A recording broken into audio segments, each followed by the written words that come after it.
नजर डालते हैं आज के विस्तारित समाचारों पर।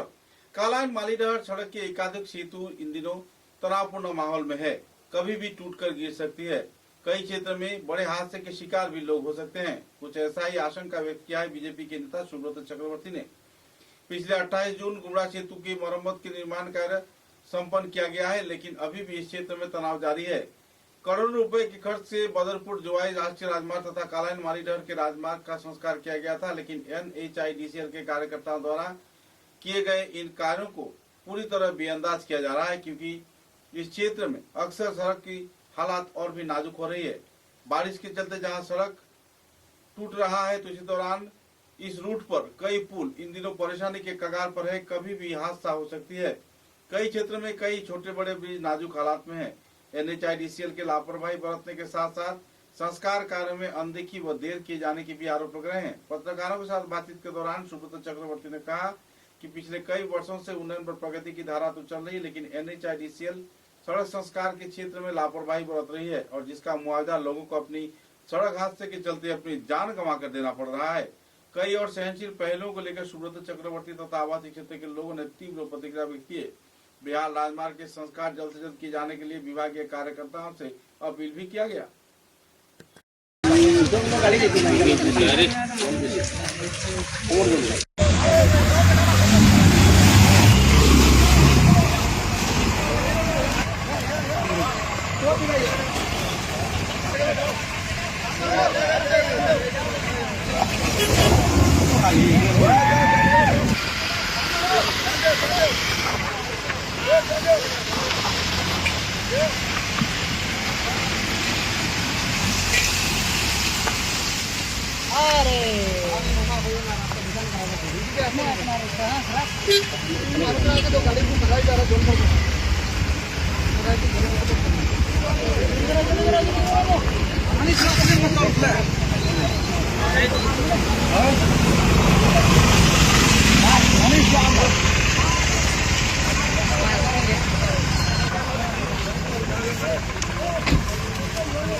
আগেই বলেছিলাম যে ৬ নং জুয়াই বদরপুর জাতীয় সড়ক যে বেহাল আকার ধারণ করেছে, তার জন্য সম্পূর্ণরূপে NHIDCL দায়ী।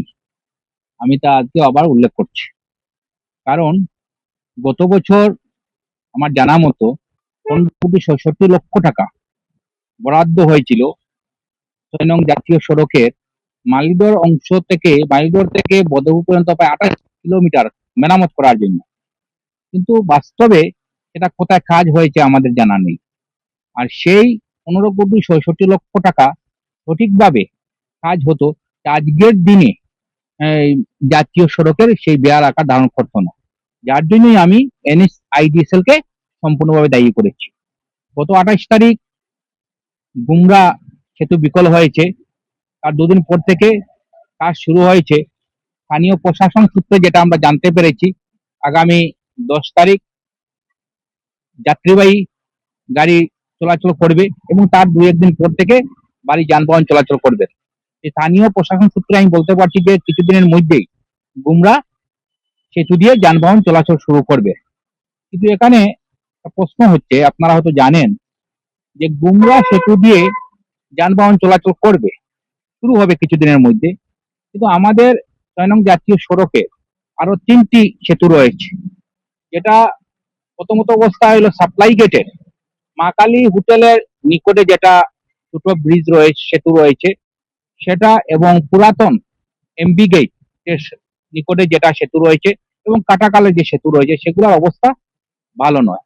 আমরা গতদিন দেখেছি, এবং সেটা যে কোনো সময় বিকল হতে পারে, এবং সেগুলা বিকল হলে সে আবার পুনরায় সড়ক যোগাযোগ বন্ধ হয়ে যেতে পারে। তো আমরা চিন্তা করছি যে এই যে কাটাকাল সেতু, সাপ্লাই গেটের সেতু এবং শিবনগরের যে সেতু MB গেটের পাশে রয়েছে, সেই ব্যাপারটা নিয়ে আমি আমাদের অভিভাবক মন্ত্রী মাননীয় কৃষ্ণেন্দু পাল, আমাদের আসামের মন্ত্রী মাননীয় কৌশিক রায় এবং স্থানীয় বিধায়কের সঙ্গে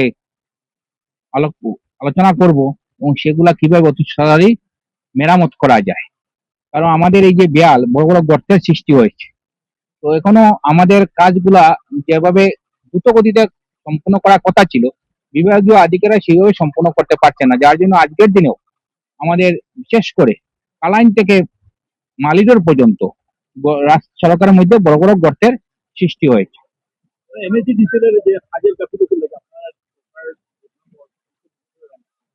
দেখেন, আমাদের